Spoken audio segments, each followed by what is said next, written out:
This is Where We Live on Connecticut Public Radio. I'm Lucy Nalpathanchel. How will company employee benefits change now that Roe v. Wade has been overturned? Coming up, we talk to experts in employment law and human resources, and we hear from a full-time hourly worker at PetSmart who wants her company to be more outspoken about abortion care. First, here in Connecticut, meteorologists say we'll finally get a break from this oppressive heat wave over the last several days, with thunderstorms arriving today. On Sunday, parts of our state saw record temperatures of 96 degrees. My North Carolina relative visiting Connecticut this weekend did not get a break from the heat that he was expecting. Now, the heat wave has jumped across the pond, too, with Europe seeing record hot temperatures. The sweltering weather can be deadly. The Washington Post reporting nearly 69 million Americans at risk of dangerous heat exposure and heat-related illnesses.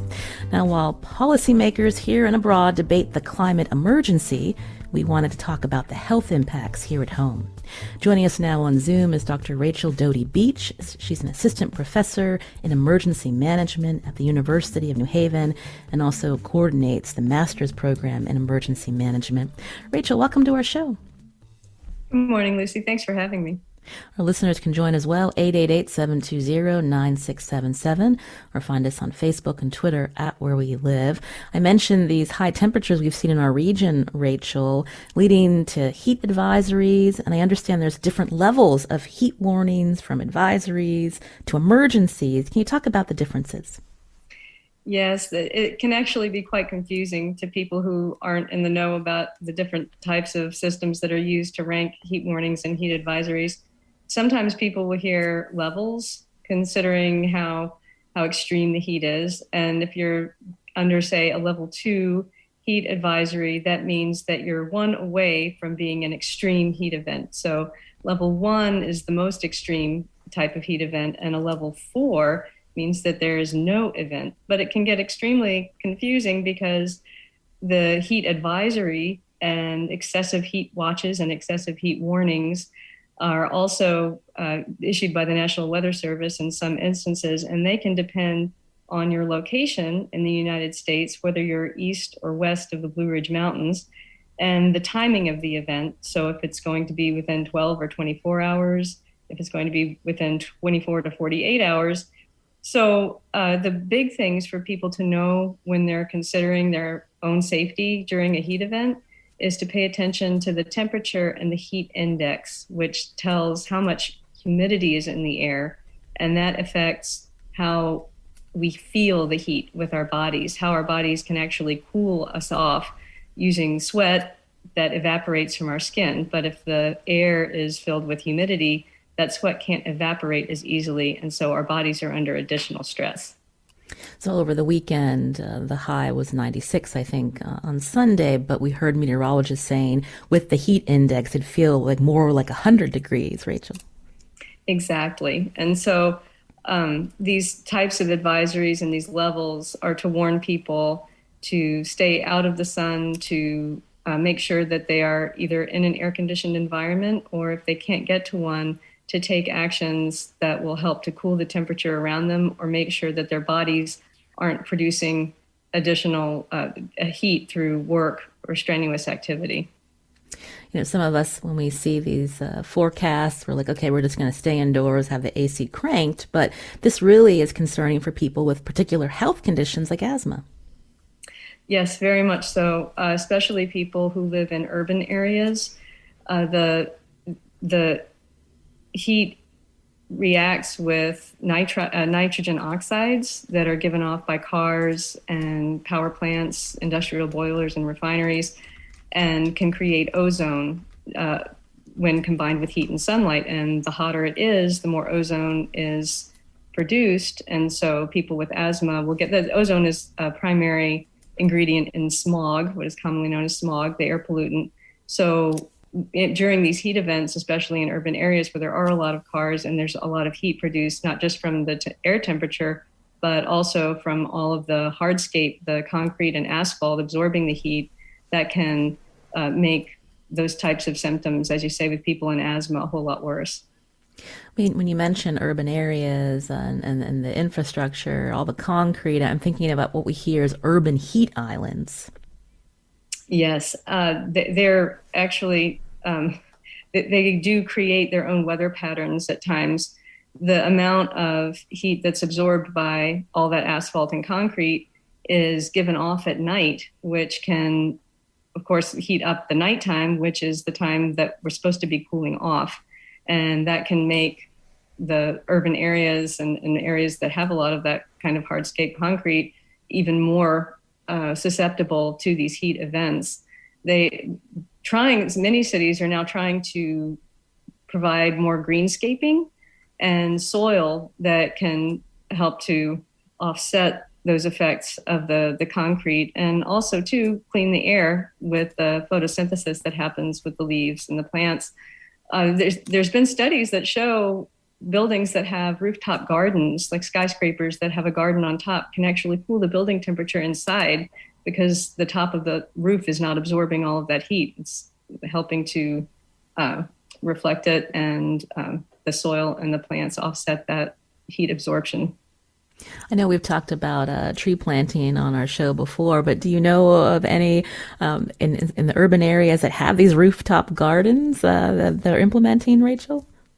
Yes, I know. Well, actually, Paris right now is trying to, although from what I've heard, they're having problems because to greenscape, sometimes they're cutting down the largest and oldest of trees. So there are a lot of cities though around the world, in Europe and in Asia, that have implemented some of these, yes, like you say, rooftop gardens and also vertical landscaping. So they try to attach trellises or incorporate plants on the sides of buildings too. So if you can imagine the tops of roofs offsetting urban heat island effects, then if you take the sides into consideration too, you can offset that even more. I'd love to hear whether that's happening even in our state. You're hearing Dr. Rachel Dowty Beech, Assistant Professor in Emergency Management at University of New Haven, as we talk about the heat wave as well as these more consistent heat advisories that we've had over the last week. You know, anecdotally, living in New England now, for about 15 years, I feel like the summers are getting hotter, Rachel. And so when we think about what the data show in terms of how summer is changing, and these frequent heat waves might be something that are more commonplace? Yes, they are. They are more commonplace now, and forecasters say that they will become even more commonplace in the future, and that when they do happen, they can become more severe, which is what we're already seeing. And we do expect that to get worse, unfortunately. So the more people can educate themselves about staying cool and about extreme heat events, the safer that they can keep themselves and their families. You can join us 888-720-9677 or find us on Facebook and Twitter at Where We Live. Meanwhile, we've heard from Connecticut officials that the state, I believe, is in a level 2 drought. Should we be concerned, Rachel? Yes, so the effects of drought, of course, are compounded by extreme heat events and stress out not only people, but crops and animals as well. So the effects of, say, farmers on agriculture, it can also affect the timing of watering. Of course, you don't want to, under a drought condition, you don't want to stress the water supply too much, but at the same time, you need to make sure that the plants are getting the water that they need, the crops are going to be watered. And also with the increasing heat, as you were saying, moving northward, we also get more species of insects and possible feeders on those crops moving in during times where we wouldn't have seen them before. So timing of watering, being in early morning or at night where the evaporation rate is going to be less than it is during the hot hours of the day, is important. And just preserving our water supplies. Of course, we've seen what's happening out west with their conditions, and we hope that doesn't come here.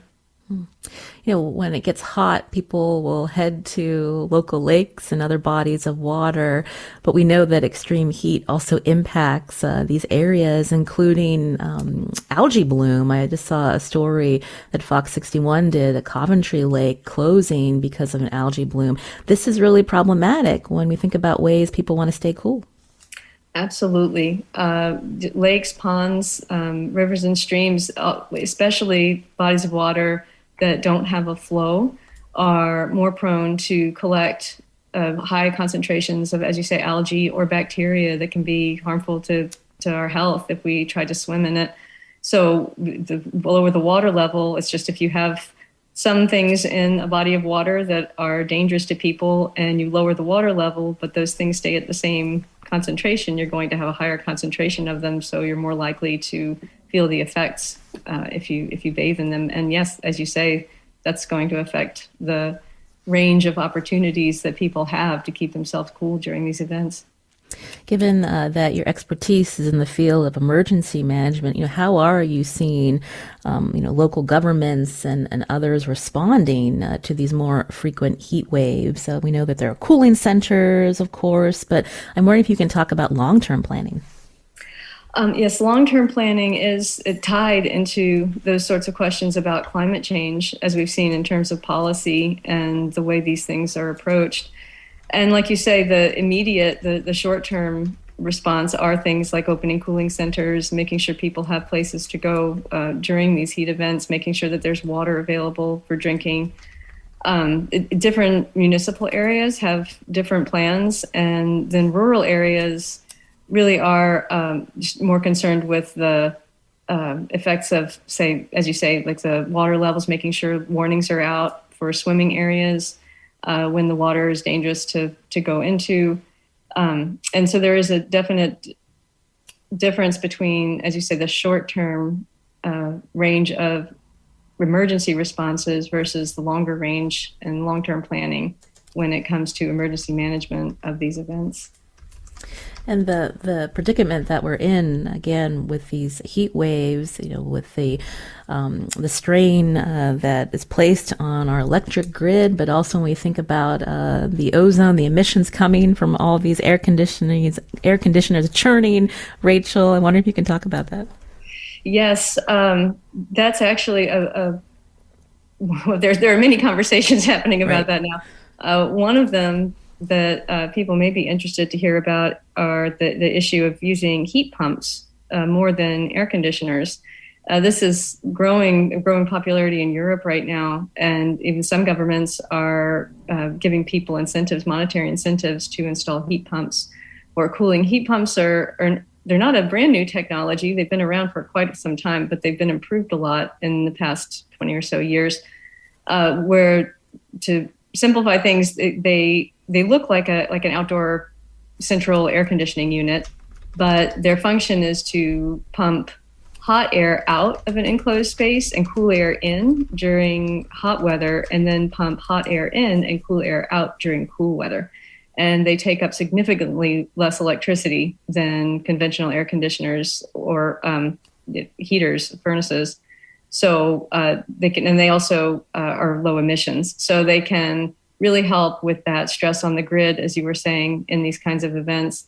And they can also help to save people money, and they can help to lower emissions all at the same time. Before we let you go, Rachel Dowty Beech, the issue of helping people stay healthier when there is extreme heat, of course, staying hydrated. Any last words that you want to leave our listeners? There was one trick that I picked up living for several years in Southeast Louisiana with no air conditioning. And that is, if you have a box fan, you can put a bucket of ice or those like freezer packs right behind it, like up on a stool a little bit, so that it's right behind that central part of the box fan. And when you turn it on, it can start to circulate some cooler air as that ice melts. And then if you can just keep replacing it, it is a way to cool down an enclosed space. Also, to darken and close your blinds, close your curtains, and limit your light use. Lights create heat, so cool, dark places are what to seek when you've got this kind of heat wave going on. You've been hearing Dr. Rachel Dowty Beech, again, Assistant Professor of Emergency Management at University of New Haven. Rachel, thanks for your time today. Thank you for having me. You're listening to Where We Live. Up next, we pivot to talking about the corporate world, specifically to learn how companies are responding to the overturn of Roe v. Wade. You can join us too, 888-720-9677. That's 888-720-WNPR, or find us on Facebook and Twitter at Where We Live.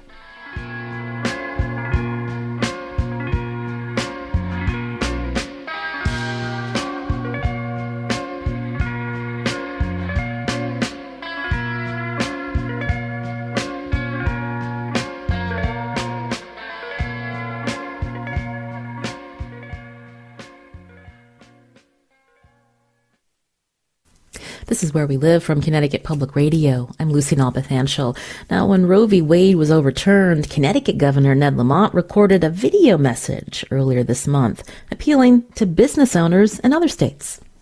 With the Supreme Court's decision to overturn Roe v. Wade, there are many states across the country outlawing a woman's right to make her own reproductive choices. Not here in Connecticut, not as long as I'm governor. So this may be a time for you to think about taking a look at Connecticut as a place to move your business.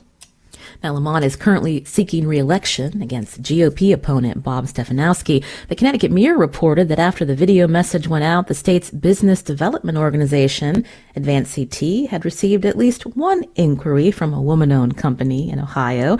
Now, we reached out to Advance CT to find out if the state had received any more inquiries from out-of-state companies after the governor's video message, but we did not receive a reply by airtime.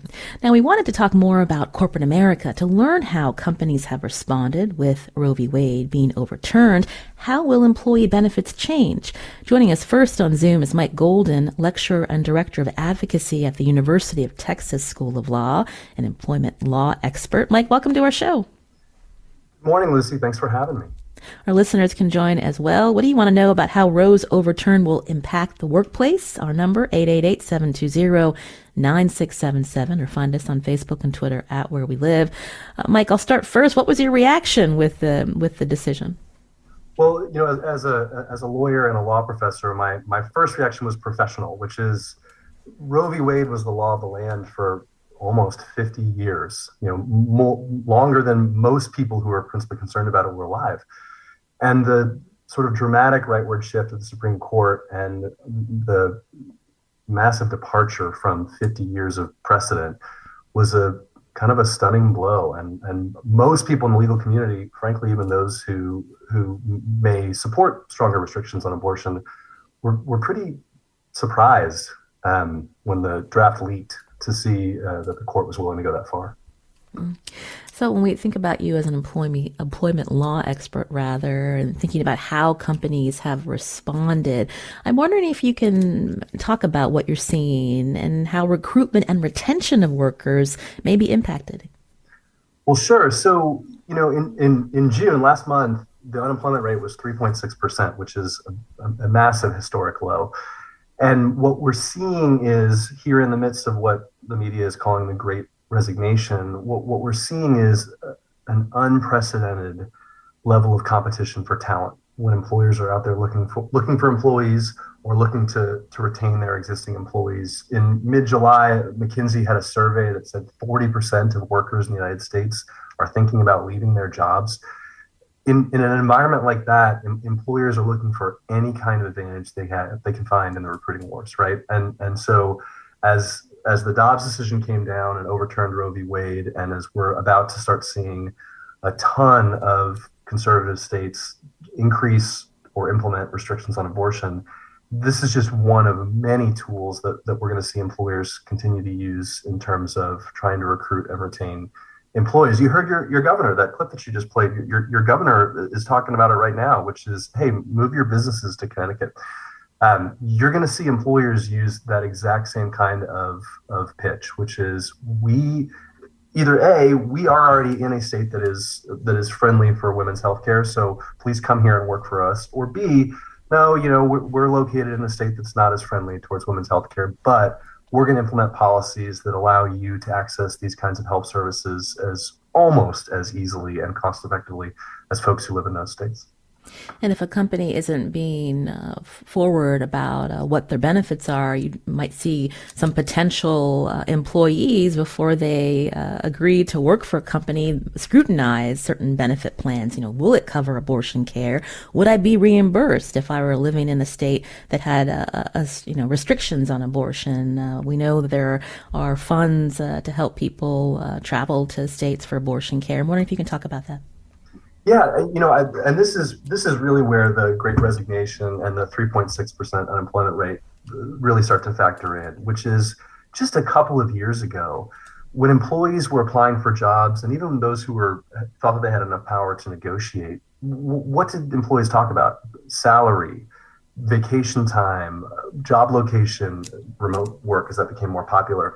it was so rare, even just a couple of years ago, for an employee to spend any time at all looking at an employer's health benefits before taking a job. And I think we're going to see, and we are seeing, a dramatic shift as employees are asking the exact questions that you're talking about, Lucy, which is, hey, what does your policy cover? And it's, I think, twofold. It's not just what does your policy cover, what kind of benefits can I expect? Because of course, most employees are hoping that they're not going to need this kind of care, or that their loved ones are not going to need this kind of care, or their spouses or partners or children are not going to need this kind of care.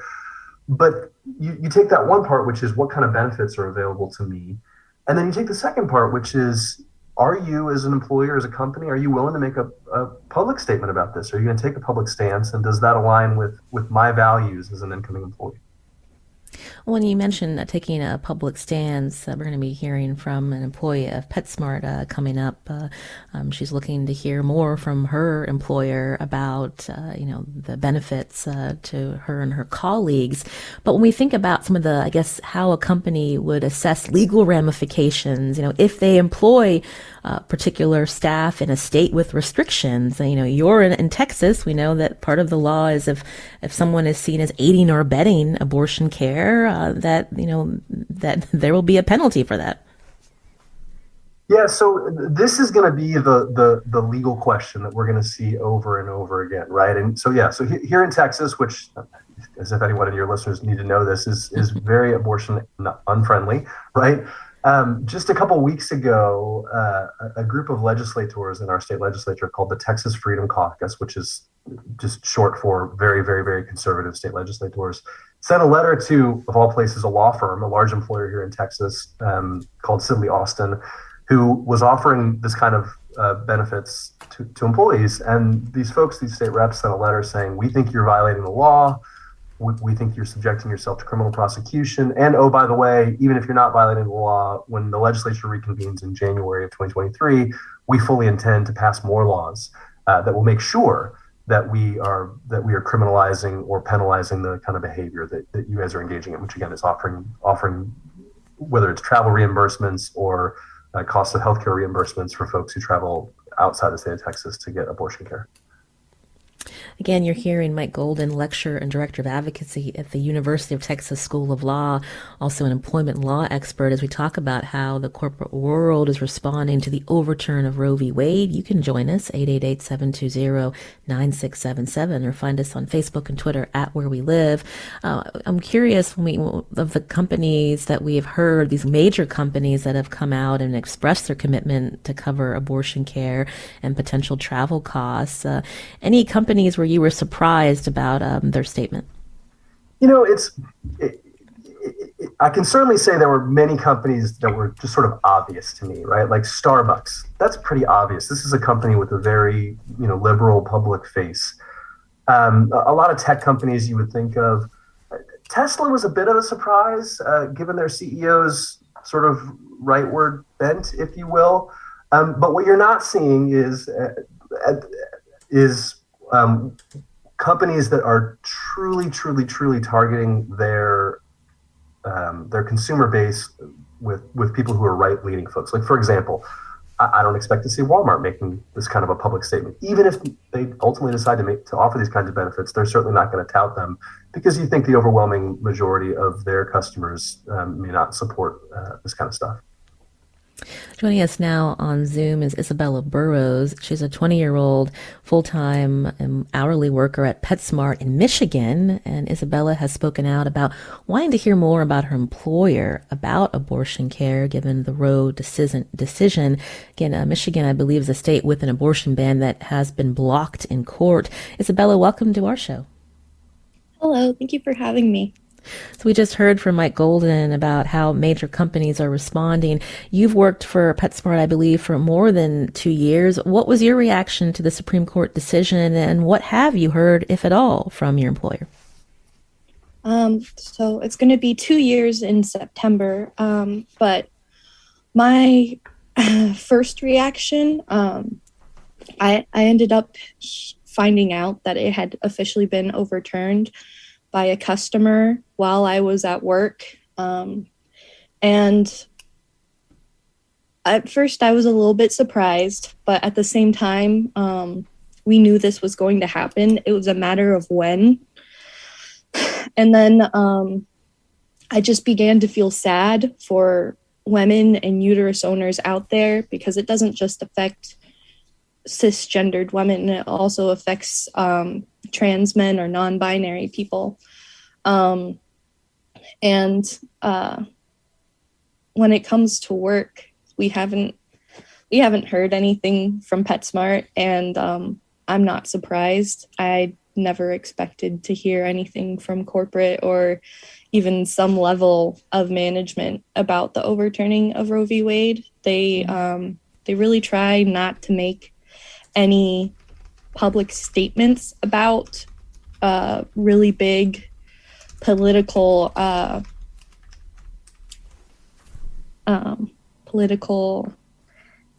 basically challenges. Mm-hmm. Now, you said you'll be there for 2 years as of September. As a young adult, how do you think this decision will impact you and your coworkers' employment decisions in the future? I think it'll affect a lot of us in a way that we don't understand just yet. I mean, for some of us, we're still young. We're not really thinking about those sort of things, but some of us are in relationships, and, with relationships comes, sometimes pregnancy scares and all that. And for a lot of my coworkers, I'm worried that they will not get the health care that they so desperately need, because the majority of us cannot afford to have children or afford to do what it takes to avoid having those children. I believe you told the New York Times that you didn't feel a sense of relief when you saw that other companies were putting out statements and thinking about ways to support their workers. Again, do you think that will impact, your future plans, as given all of the concerns that you have, Isabella?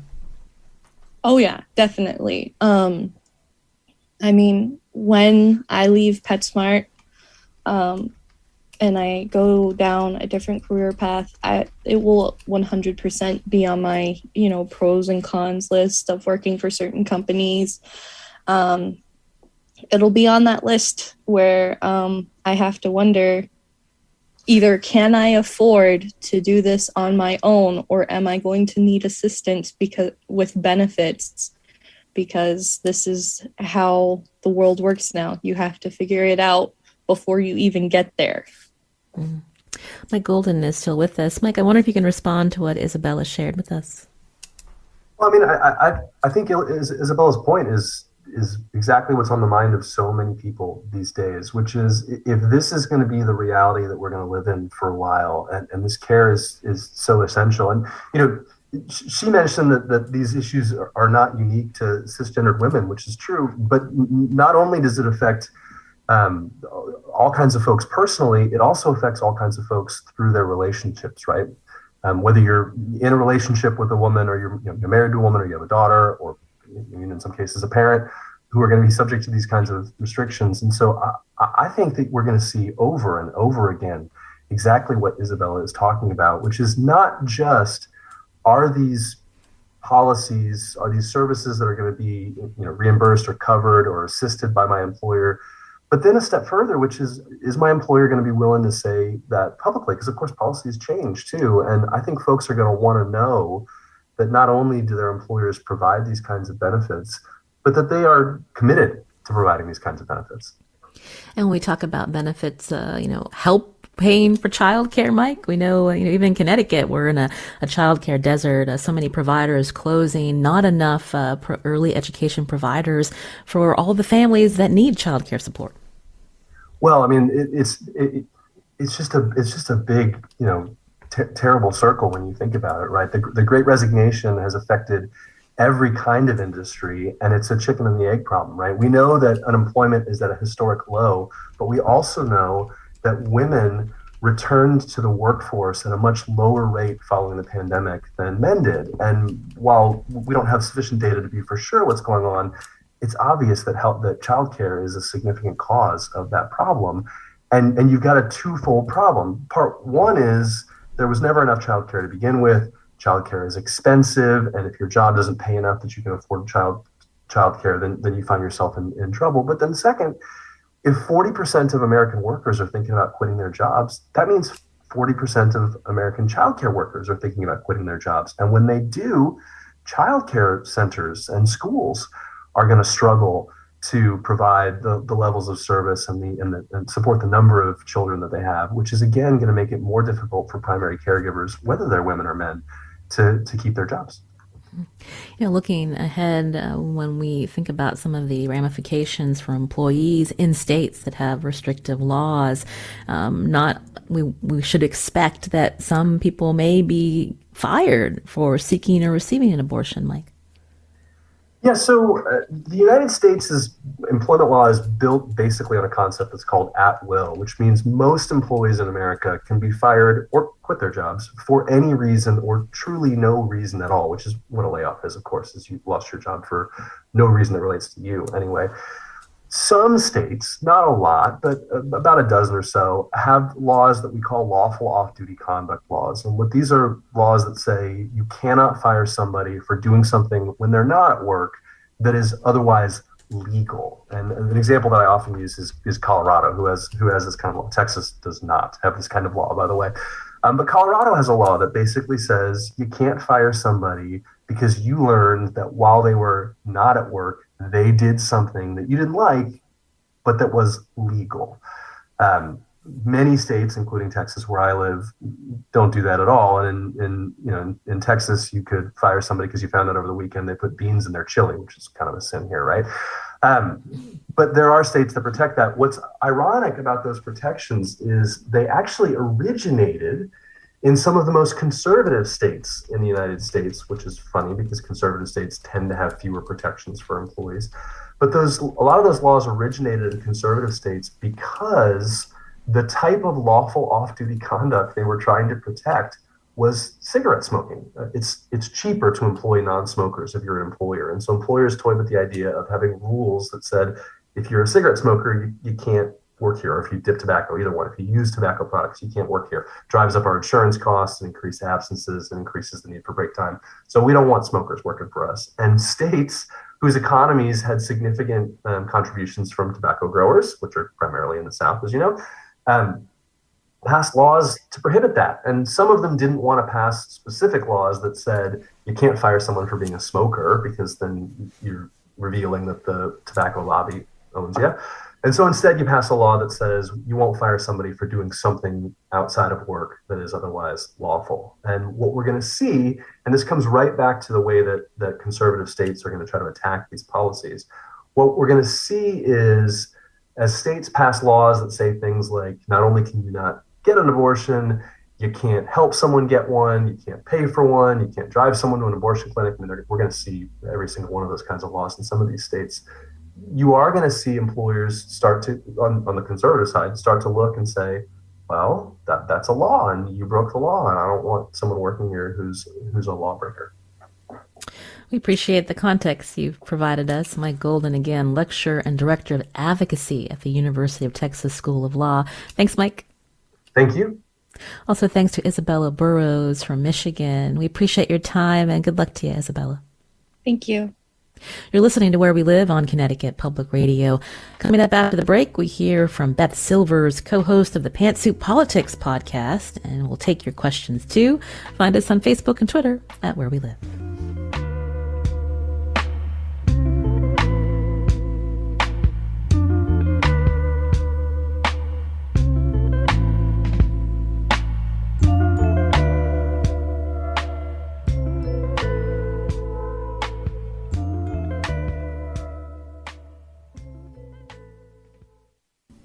This is Where We Live on Connecticut Public Radio. I'm Lucy Nalpathanchel. Today we've been talking about the corporate world, specifically how companies have responded to the overturn of Roe v. Wade.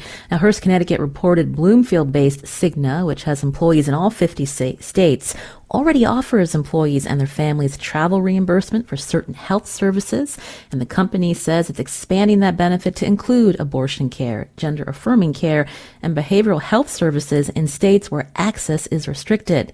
Now, a July report by the Conference Board found that only 10% of companies have made public statements after the Dobbs decision. Joining us now on Zoom is Beth Silvers, co-host of the Pantsuit Politics podcast and co-author of the book we all need to read, Now What? How to Move Forward When We're Divided About Basically Everything. Beth, welcome to the show. Thank you for having me. I wonder if you can respond to our previous guests and what you heard. What stood out to you? I think that both Isabella and Mike help us understand that this is an infrastructure issue. Corporate America is getting involved not from a space of altruism, but because we truly do not have the infrastructure to support the policies that states will enact and are enacting in the wake of Dobbs. We don't have enough healthcare access available and affordable for everyone who is going to be in a situation where they're either giving birth or suffering the ramifications of a birth that has devastating effect. We don't have sufficient childcare available.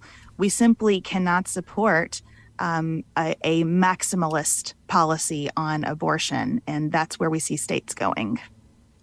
And when we talk about the impact of inaccessibility to abortion, heavily falling on marginalized communities, you've written about that recently. Tell us more. We already fail transgender people and non-binary people in our healthcare system in terms of the access that they have to healthcare. We already fail populations like Black women, who we know carry a greater risk of maternal mortality. And so when you look at the status quo and you layer onto that status quo laws that are going to impact not only people's access to services, but just their relationship with providers, their concern about asking questions, creating another level of disconnect between people and their providers is going to worsen outcomes that are already bad for marginalized groups. Right. Earlier, we've talked about abortion care relief funds, and some companies have said that they will pay for employees if they need to travel to outside the state for care. And I'm wondering what your thoughts are on this for funds when we think about maybe this is a Band-Aid approach. I think it is a Band-Aid approach. Look, I believe in civic participation in all spheres. So I am always happy to see individuals and organizations doing what they can in the wake of what they see as bad public policy. At the same time, I spent 5 years in a human resources role. It was difficult for people to tell me about their plans to retire. Anything personal is difficult to communicate with an employer. There are lots of reasons for that, but I worry about the existence of these funds and what it will take for employees to actually access them, for them to feel comfortable talking to a supervisor, what those channels of communication will be like, and what forms of retaliation might exist or be perceived to exist because of people's personal feelings about the ethics of abortion care. I think that's an important point because even if a fund was available, the low number of employees who would even feel comfortable accessing that. Right. Do I feel safe to tell my employer that I need to travel for abortion care? And when my employer can be represented by a line manager all the way to a vice president of human resources, the size of the organization is going to matter, the culture of the organization. We are just trying to tackle what is a shared problem in silos right now because of the court's decision. And I'm not mad at that. I just want to say it's not enough. Again, you can join us 888-720-9677 as we talk with Beth Silvers, co-host of the Pantsuit Politics podcast, about how the corporate world is responding to the overturning of Roe v. Wade. I had mentioned this recent Conference Board report. About 10% of companies, only 10% rather, have addressed the Dobbs decision, I think out of a survey of 300. I'm wondering if you can respond to that response to the survey. It's not surprising given how polarizing this issue is, but you heard from Isabella that she's going to be prioritizing company stances as she takes a look at her employment opportunities, and I think she is not alone, especially generationally.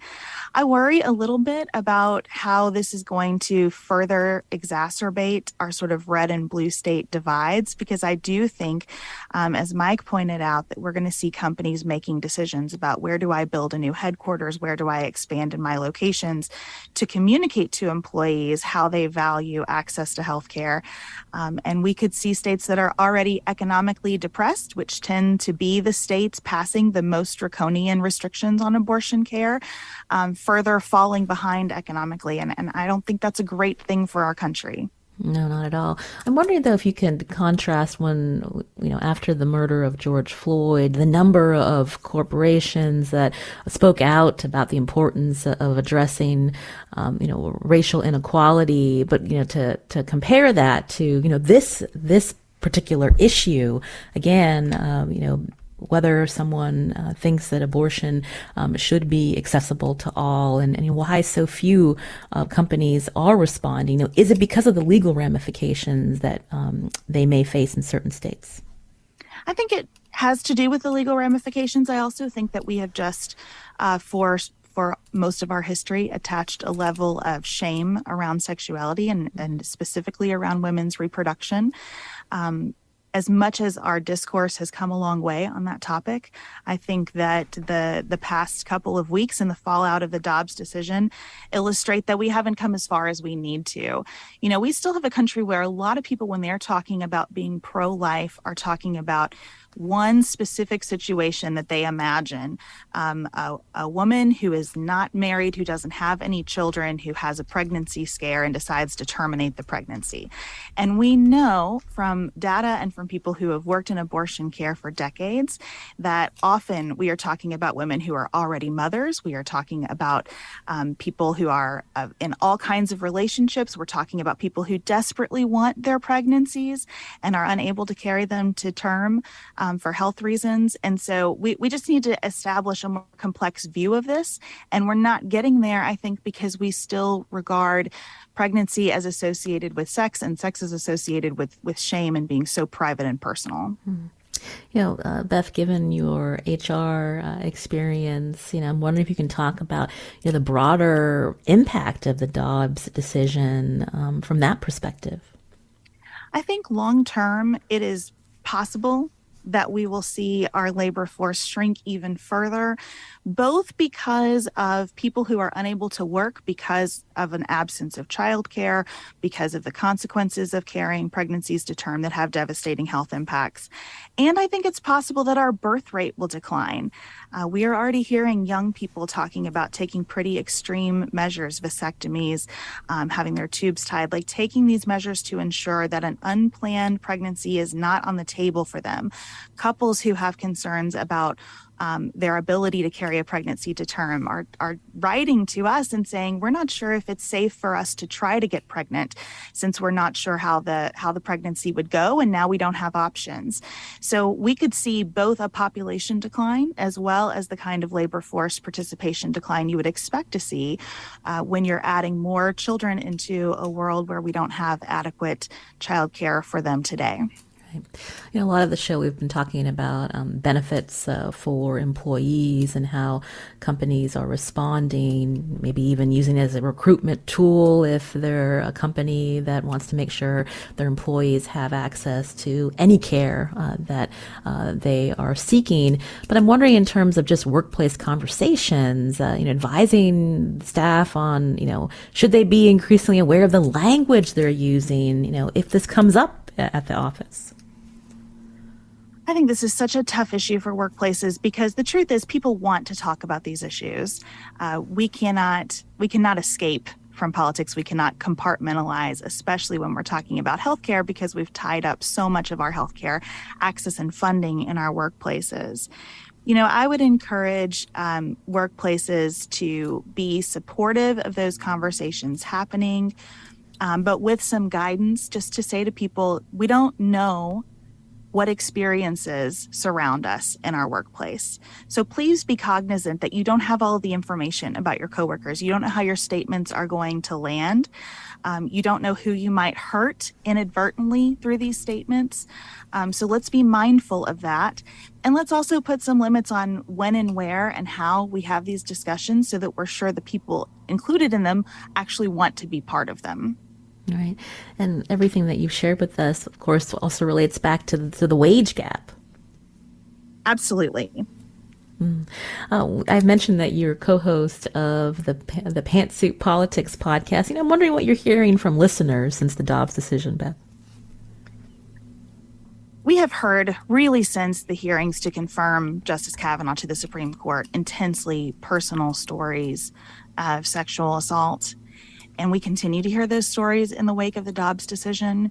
We have heard a number of stories about people who are suffering with infertility and are concerned about the impact that the Dobbs decision will have on their access to care. Our audience has really been hurting, I think, across the board. Even people who identify as pro-life generally are concerned about how maximalist states like Texas are becoming. States like my state of Kentucky, where there are very, very few exceptions to a prohibition on abortion right now. And to see those draconian measures going into place, especially without coupling them with support for people who experience pregnancy, it has just left a real sense of despair and a real hope that we can, through our elections and through corporate action and through the action of places like NARAL and Planned Parenthood, who've been fighting these fights for decades, that we can make some progress to have a more supportive climate across the United States. Lastly, a point that you made recently that we need to act with purpose, not with violence. Tell us about that point. What would you say to those who think maybe that's a naive way to think? Yeah. Well, history doesn't bear out that it's a naive way to think. Every movement for rights that has been successful in our history has had a sustained, disciplined, and peaceful focus. And I'm not talking about being polite to each other. I'm not talking about things like, interrupting a Supreme Court justice when they're out to dinner. I'm talking about actual violence. That will only hurt the populations that we worry most about how this decision will impact. And so if you really want to help marginalized communities, people suffering because of Dobbs, the best thing that you can do is plug into those organizations that know how to do this work peacefully and through democratic channels, and vote for candidates who reflect your values on these topics. That's Beth Silvers, co-host of the Pantsuit Politics podcast, co-author of Now What? How to Move Forward When We're Divided About Basically Everything. Beth, thank you for your time today on the show. Thank you for having me. You've been listening to Where We Live. I'm Lucy Nalpathanchel. Today's show is produced by talk show intern Anya Grandolski and senior producer Tess Terrible. Our technical director is Kat Pastor. We'll be back tomorrow.